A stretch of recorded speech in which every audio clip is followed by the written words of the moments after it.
Hello friends, welcome to all one YouTube channel ethics using common sense series. So നമ്മൾ last ക്ലാസ്സുകളിൽ announce ചെയ്തിരുന്നു human വാല്യൂസിനെ പറ്റി കുറച്ച് ഷോർട്ട് സെഷൻസ്, അതായത് ഓരോ ഹ്യൂമൻ വാല്യൂസിനെ പറ്റി പറയുകയും അതിനെപ്പറ്റിയുള്ള എക്സാമ്പിൾസ് ഡിസ്കസ് ചെയ്യുന്ന ഒരു സെഷൻ നമ്മൾ ഉടനെ കൊണ്ടുവരുന്നു. സോ ആ സെഷൻ ഇന്ന് തുടങ്ങുകയാണ്. സോ എന്നോടൊപ്പം ഈ സെഷൻ പങ്കിടാൻ ജ്യോതിഷ് ചേരുന്നുണ്ട്. So welcome Jo to our channel. Thank you. So Jo, എന്താണ് ഈ ബേസിക്കലി നമ്മുടെ ഈ പ്രോഗ്രാം? ഇപ്പോൾ ലാസ്റ്റ് കുറച്ച് വർഷത്തെ ക്വസ്റ്റ്യൻ പേപ്പർ നോക്കുകയാണെങ്കിൽ വാല്യൂസിനെ പറ്റി ഒരുപാട് PYQs ചോദിച്ചിട്ടുണ്ട്. അപ്പോൾ അത് കവർ ചെയ്യുക. ഒപ്പം ഇനി ചോദിക്കാൻ ഏതെങ്കിലുമൊക്കെ ചാൻസ് ഉള്ള കുറച്ച് ഇമ്പോർട്ടൻറ്റ് വാല്യൂയും കൂടെ നമ്മൾ ഡിസ്കസ് ചെയ്തു. അപ്പോൾ ഫസ്റ്റ് വാല്യൂ ആയിട്ടുള്ള ഹോണസ്റ്റിയാണ് ഇന്ന് നമ്മൾ ഡിസ്കസ് ചെയ്യുന്നത്. ഓക്കെ. സോ നമ്മൾ PYക്ക് നോക്കുമ്പം 10 മാർക്ക് ക്വസ്റ്റ്യൻസിൽ ബേസിക്കലി ഒരു 3-2 വാല്യൂസ് ചോദിച്ച് അതിനെപ്പറ്റി ഒരു ഇലിസ്ട്രേഷൻ അല്ലെങ്കിൽ എക്സാമ്പിൾ കൊടുക്കാൻ ചോദിക്കാറുണ്ട്. സോ നമുക്ക് ഒരു വാല്യൂവിനെ പറ്റി ഏതാണ്ട് ഒരു ഹാൻഡ് സ്പാൻ സൈസിലാണ് നമുക്ക് എഴുതാൻ കിട്ടുന്നത്. സോ അവിടെ ഒരു clear cut definition and administrative level അല്ലെങ്കിൽ പേഴ്സണൽ ലൈഫ് അല്ലെങ്കിൽ ഹിസ്റ്റോറിക്കൽ, അങ്ങനെ ഒരു 2-3 എക്സാമ്പിൾസ് നമുക്ക് കൊണ്ടുവരാൻ പറ്റിയ നല്ലതാണ്. സോ നമ്മുടെ പ്രോഗ്രാമിൻ്റെ സ്ട്രക്ചർ എങ്ങനെയാണ്? നമ്മൾ ഈ ക്ലാസ്സിൻ്റെ സ്ട്രക്ചർ എങ്ങനെയാണ്? ഒരു 3 മിനിറ്റ്സ് വീഡിയോയിൽ നമ്മൾ ഒരു വാല്യൂ പറയും, അതിൻ്റെ ഡെഫിനിഷൻ പറയും, അതിൻ്റെ ഒരു ഹിസ്റ്റോറിക്കൽ അല്ലെങ്കിൽ ഒരു അഡ്മിനിസ്ട്രേറ്റീവ് ലെവൽ എക്സാമ്പിൾ പറയും, പിന്നെ ഏതെങ്കിലും ഒരു കറൻറ്റ് സിനാരിയോ. അത് എല്ലാത്തിലും കിട്ടണമെന്നില്ല, പക്ഷേ Okay. മാക്സിമം ഇൻക്ലൂഡ് ചെയ്യാൻ ശ്രമിക്കും. ഓക്കെ. സോ നിങ്ങൾക്ക് ഇതിനെപ്പറ്റി ഒരു ഡെഫിനിഷൻ അല്ലെങ്കിൽ ഈ പ്രോഗ്രാം എന്താണെന്ന് മനസ്സിലായെന്ന് വിശ്വസിക്കുന്നു. സോ നമുക്ക് ക്ലിയർ കട്ടായി ഇന്നത്തെ ക്ലാസ്സിലോട്ട് കിടക്കാം. So honesty. So Jo, what you mean by honesty?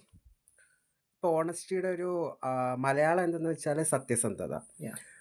നമ്മൾ എന്തെങ്കിലും ഒരു കാര്യം ചെയ്യുന്നത് നേരായ മാർഗത്തിലൂടെ അത് ചെയ്തു കഴിഞ്ഞാൽ അതിനെ സത്യസന്ധത എന്ന് പറയാം. ഓക്കെ. അതായത് വിത്തൗട്ട് നമ്മളൊരു മാനിപ്പുലേഷൻ ഇല്ലാതെ അല്ലെങ്കിൽ എന്തെങ്കിലും ചീറ്റ് ചെയ്യാതെ ഒരു കാര്യം അച്ചീവ് ചെയ്തു കഴിഞ്ഞാൽ അത് ഹോണസ്റ്റി എന്ന് പറയാം. ഓക്കെ. സോ നമുക്കിത് ആൻസറിൽ എഴുതുമ്പോൾ ലൈക്ക് അതിനായിട്ട് ഞങ്ങൾ തിരഞ്ഞെടുത്തൊരു ഡെഫിനിഷൻ ഉണ്ട്. So it is the honesty is about being truthful, sincere and fair in one's actions, words or even thoughts. And നമുക്കൊരു കണക്റ്റിംഗ് സ്റ്റേറ്റ്മെൻ്റ് ആയിട്ട് അവിടെ കൊണ്ടുവരാം. It means doing the right thing without manipulation or cheating. So ഇത് definition നിങ്ങൾക്ക് catch ചെയ്യാൻ പറ്റില്ലേ കുഴപ്പമില്ല. നമ്മൾ നോട്ട്സ് നമ്മുടെ ചാനലിൽ അപ്ലോഡ് ആവും, ലിങ്ക് ഡിസ്ക്രിപ്ഷനിൽ ഇട്ടേക്കാം. സോ ജോ, താങ്കളുടെ എന്തെങ്കിലും പേഴ്സണൽ ലൈഫിൽ നിന്ന് ഇതിലൊരു എക്സാമ്പിൾ കൊടുക്കാൻ പറ്റുമോ? പേഴ്സണൽ ലൈഫ് ഇപ്പോൾ എൻ്റെ മാത്രമല്ല, നമുക്ക് ഓരോരുത്തർക്കും ഉണ്ടായിട്ടുള്ള എക്സ്പീരിയൻസ് ആയിരിക്കും. ഇപ്പം നമ്മൾ കടയിൽ പോയിട്ട് എന്തെങ്കിലും സാധനം മേടിച്ചിട്ട് തിരിച്ചു വരുമ്പോൾ നമുക്ക് എക്സ്ട്രാ മണി ചിലപ്പോൾ നമ്മുടെ കയ്യിലുണ്ടായിരിക്കും, ബാലൻസ് ആയിട്ട് തന്നത്. ഓക്കെ. അപ്പോൾ അത് നമ്മൾ തിരിച്ച് ആ ഷോപ്പ് കീപ്പറിനെ ഏൽപ്പിക്കുകയാണെങ്കിൽ അത് ഹോണസ്റ്റിക്ക് ഒരു വലിയ എക്സാമ്പിളാണ്. ഇതുപോലെ തന്നെ ഇപ്പം നമ്മുടെ സ്കൂൾ ലൈഫിൽ പല എക്സാമ്പിൾസ് ഉണ്ടാകാം, കോളേജ് ലൈഫിൽ പല എക്സാമ്പിൾസ് ഉണ്ടാകാം. അങ്ങനെ എന്തെങ്കിലും എക്സ്പീരിയൻസ് പറയാനുണ്ടോ?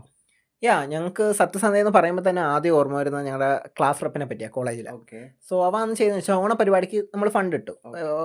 കുറച്ച് അത്തപ്പൂക്കളം, കുറച്ച് പല കലാപരിപാടികൾക്കായിട്ടൊക്കെ ഫണ്ട് ഇട്ടു, എല്ലാവരും സ്പെൻഡ് ചെയ്തു. അവൻ ചെയ്ത പരിപാടി എന്ന് വെച്ചാൽ അവൻ അതിനെപ്പറ്റി പ്രോപ്പറായിട്ട് കണക്ക് വിവരണം ഗ്രൂപ്പിൽ തരികയും ബാക്കി വന്ന പൈസ ഏതാണ്ട് ഒരു 1000-അടുത്തോളം പൈസ അവൻ എല്ലാവർക്കും ഈക്വലായിട്ട് ഡിവൈഡ് ചെയ്ത് കൊടുക്കുകയും ചെയ്തു. അതൊരു ക്ലാസ് റെപ്പം ചെയ്തെന്നുള്ളത് ഞങ്ങളുടെ HOD, പുള്ളിക്കാർക്കൊക്കെ ഒരുപാട് പേരെ ഇങ്ങനെ കണ്ടു പരിചയമുണ്ട്. പുള്ളി നേരിട്ട് വന്ന് അഭിനന്ദിച്ചൊരു കാര്യമാണ്. So that's A very good example. എൻ്റെ പേഴ്സണൽ ലൈഫിൽ നിന്ന് എനിക്ക് കണക്ട് ചെയ്യാൻ തോന്നിയ ഒരു example. So apart from personal life ഇതൊരു എക്സ്ട്രാം ആണ്. സോ നമുക്ക് കുറച്ചും കൂടി യൂണിവേഴ്സൽ ആയിട്ടുള്ള എക്സാമ്പിൾസ് കൊണ്ടുവരണം അല്ലേ? സോ എന്തെങ്കിലും ഹിസ്റ്റോറിക്കൽ ലെവൽ എക്സാമ്പിൾ കൊടുക്കാൻ പറ്റിയ അത് വലിയൊരു അഡ്വാൻറ്റേജ് ആയിരിക്കും അല്ലേ? So can you say some historical evidences or examples? Historical example എന്ന് പറയുമ്പോൾ ഇപ്പോൾ സത്യസന്ധത എന്ന് പറയുമ്പോൾ നമുക്ക് ആദ്യം ഓർമ്മ വരുന്ന മഹാത്മാഗാന്ധിയാണ്.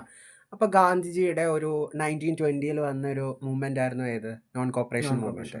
അപ്പോൾ നോൺ കോപ്പറേഷൻ മൂവ്മെൻറ്റിൽ പ്രധാനമായിട്ടും ആ ഒരു മൂവ്മെൻറ്റ് നോൺ വയലൻ്റ് ആയിരിക്കണം, ഒരിക്കലും അതൊരു വയലൻസിലേക്ക് പോകരുതെന്നായിരുന്നു അദ്ദേഹത്തിൻ്റെ ഒരു plan.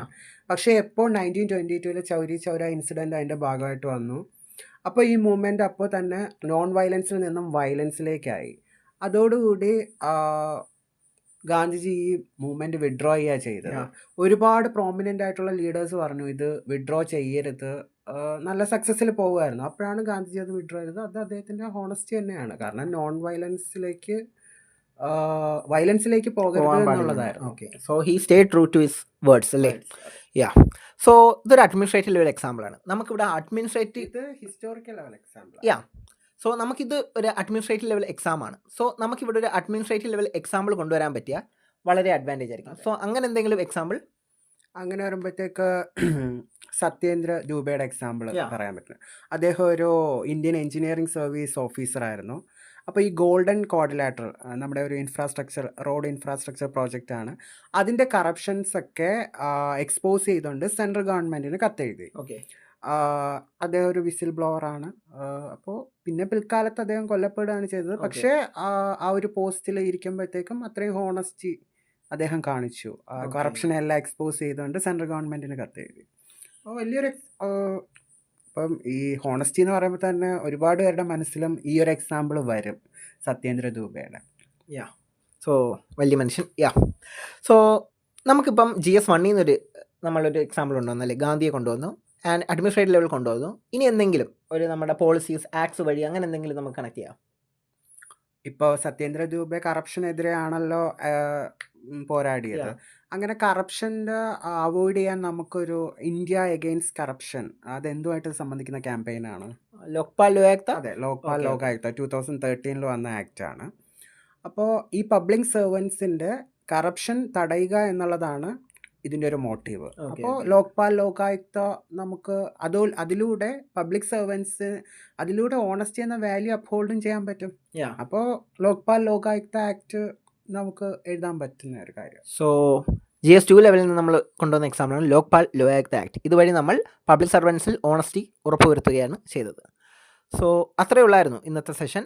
So I hope you all enjoyed it. So first session ആയതുകൊണ്ട് ഡെഫിനറ്റ്ലി നമ്മൾ പറഞ്ഞ ടാർഗറ്റ് 3 മിനിറ്റിൽ ലെങ്തി ആയിരുന്നു കാണുമെന്ന്. സോ ഇനിയുള്ള sessions we will try to limit it that time frame. I hope you all enjoyed it. നേരത്തെ പറഞ്ഞ പോലെ നോട്ട്സിൻ്റെ link we will put down in the description box. Thank you and have a great day. Bye bye. Okay അല്ലേ? പോരായ്മകളുണ്ട്.